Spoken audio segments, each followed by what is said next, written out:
Don't associate yourself with toxic people. It's better to be alone and love yourself than surrounded by people who make you hate yourself. Robin Williams. Isn't this the truth? And it seems that it takes us a lifetime to figure this out. How to get back that feeling we came into this world with before any shameful messages were said to us.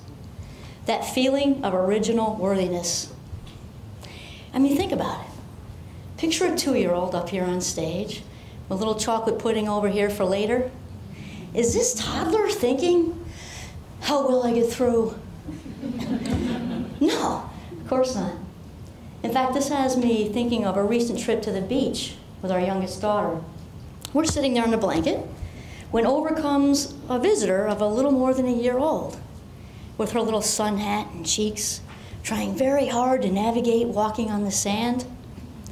She plunked herself down right in the middle with a big smile, and then proceeded to stick her pudgy, very sandy little fist into our bag of goldfish crackers.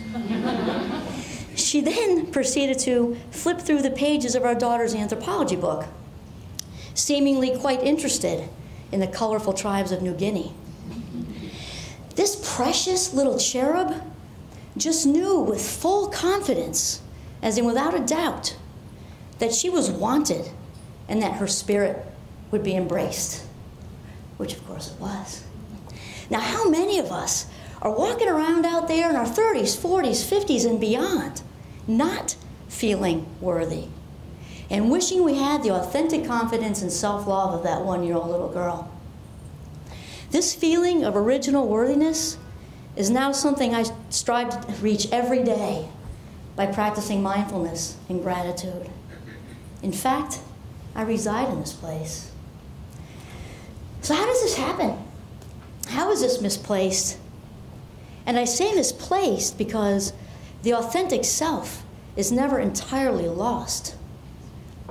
She simply waits to be rediscovered, preferring to be invited rather than pushing her way to the forefront, pushing herself out from underneath the heaviness of shame, that feeling of being flawed and defective. And I can tell you, after a decade of teaching millennial and now Gen Z college students, the majority of whom have been tagged with some mental health label, that it's not these labels that are bringing them down and killing them, literally, but that feeling of being less than.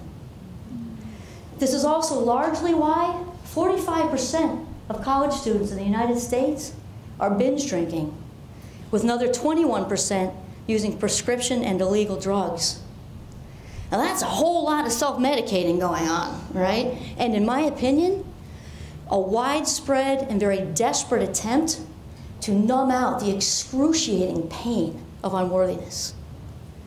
Now for us seasoned folks, we've been at this thing for a while, right? Working on making sense of our lives and becoming more comfortable in our skin, whereas our younger counterparts are just getting started. For me, this journey began growing up in an addicted household, raised by 2 alcoholic parents, one with mental illness. And as shame is an automatic default button in addicted families, this was the very first place visited when there was a desperate need for control. Also, as shame is such an intense emotion, addicted parents often project their shame onto their kids in an attempt to reduce their own pain. Our house, growing up, was loud and chaotic, with an occasional visit by the town police. When things got overwhelming, I sometimes climbed up the back trellis to the roof, as it was quieter up there, and I felt closer to God, even at 7. My best childhood friend was often up there with me, trying to figure out her hard life too. We shared everything going on in our young lives, everything, and with implicit trust.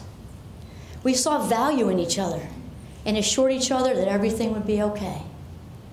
We felt safe up there on the roof, just the two of us. As a teenager, when I got mouthy, as teenagers often do, I was backhanded or thrown against a wall. In fact, I remember when I was 16 and dating Hot Scott. He was 2 years older, extremely good looking, and drove a fast car. Basically every parent's nightmare, which I'm sure had a little something to do with why I was so attracted to him. So one day my dad rolled in from work after hearing Scott had been in trouble for something drinking related. My dad stormed into my bedroom yelling, "I forbid you ever to see him again." Forbid. I think we all know how that works with teenagers. So I immediately mouthed back, "You can't forbid me, bah, bah, bah, bah, bah." My dad picked me up and threw me head first into a wooden dresser.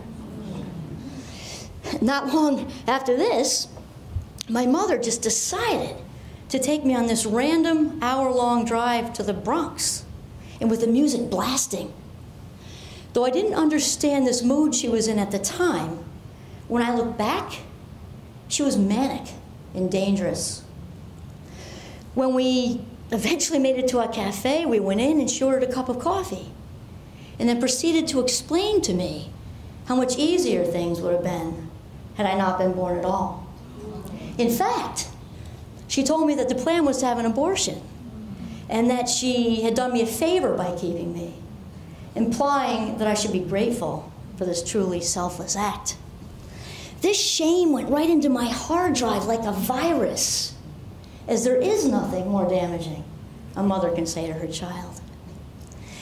And you know, my mother verbalizing this actually validated what I'd already believed to be true, because I had been sexually abused by an extended family member from the time I was 6 up through 8th grade.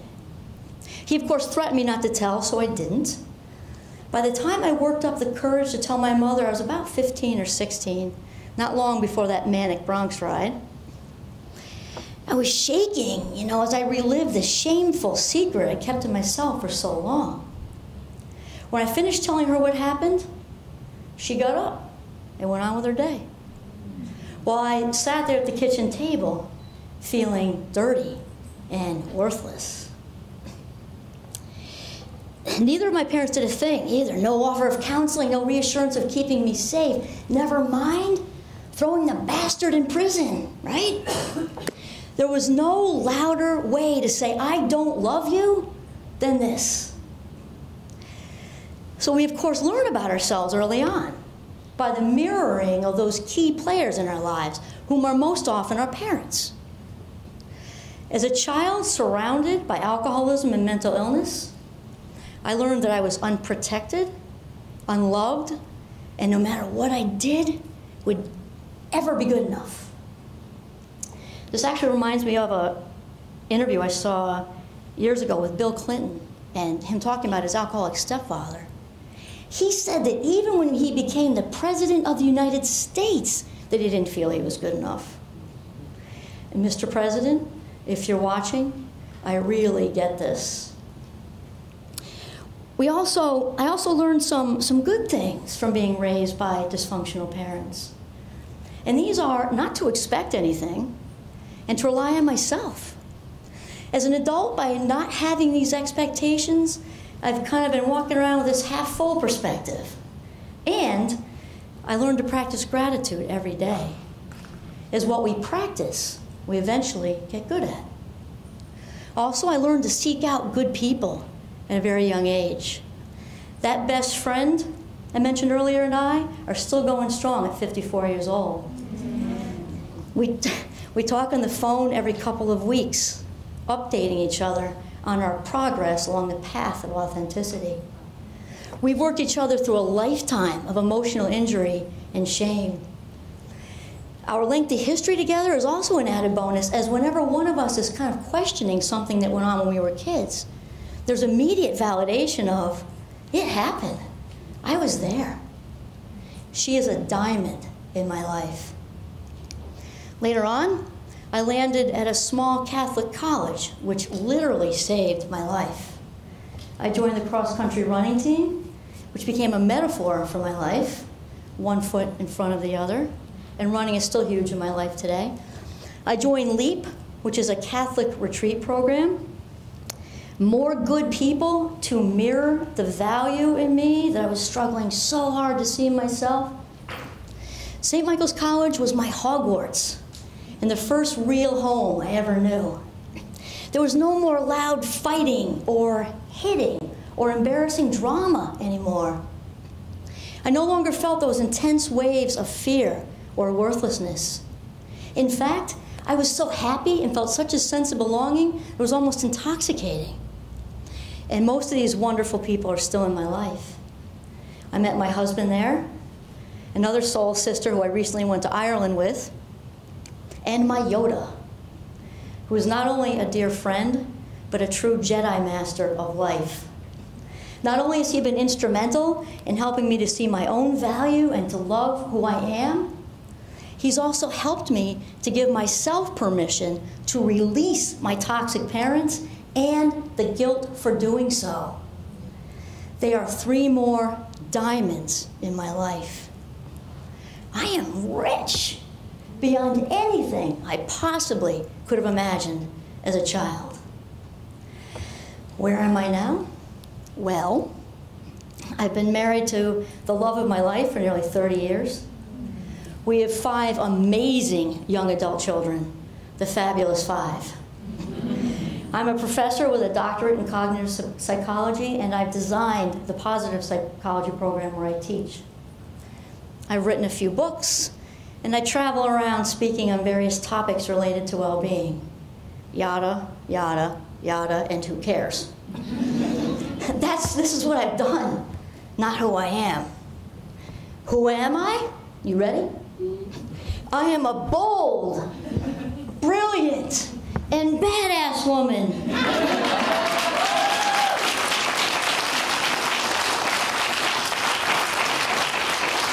As I've gotten up one more time that I've been knocked down. Also, I have been blessed with some of the very best people God has ever created in my life. And here's the thing. Shame doesn't stand a chance against genuine love and compassion.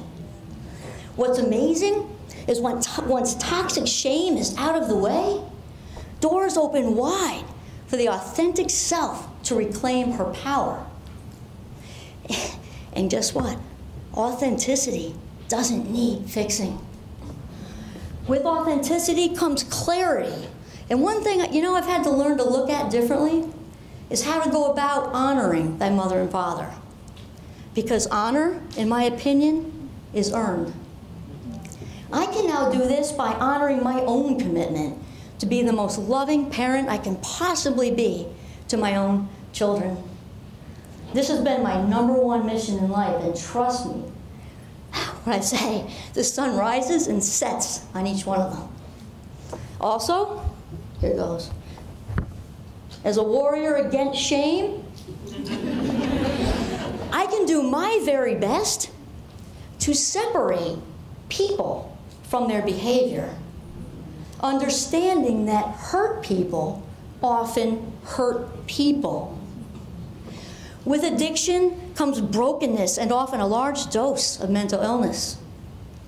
This is what I've grown up with, and the resulting scars followed me deeply into adulthood until I chose to put an end to it all. This is the beauty of being an adult. We now have voice and choice. I can choose to practice thought control by challenging those thoughts that just roll across my mind, accepting those that are true and positive, and discarding those that feed a never-ending cycle of toxic internal dialogue. Once again, what we practice, we get good at. I can also choose to forgive myself and my parents, and with the definition of forgiveness that I like best, which came from Claudia Black, a well-known pioneer of the adult children of alcoholics movement back in the 1980s.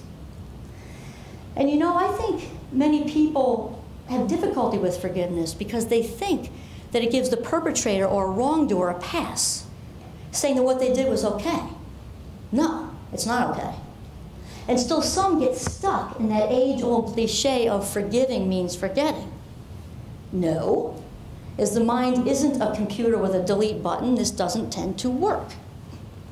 Claudia Black says that forgiveness has nothing to do with forgetting and everything to do with remembering and choosing to move forward. This is what I have done, and in doing so, I have reclaimed my power. Also, I like what Oprah and Dr. Jacob had to say about forgiveness. And Oprah is one of my closest friends. She's just not aware. Dr. Jake says that not forgiving is like a cancer eating us from the inside out. And that hanging on to our past history is not worth the expense of our destiny. What a great one-liner to live by. And lastly, with adversity comes resilience. And with resilience comes authentic confidence. This means knowing, really knowing, like in your bone marrow, that no matter what curveballs life throws at you, that you'll come out on top. Because you're a champion at life, and you've got this thing. And let me tell you, 20 and 30-something women out there, that there is nothing, and I mean nothing, sexier than the authentic confidence of a midlife badass woman. And you have this to look forward to. Thank you.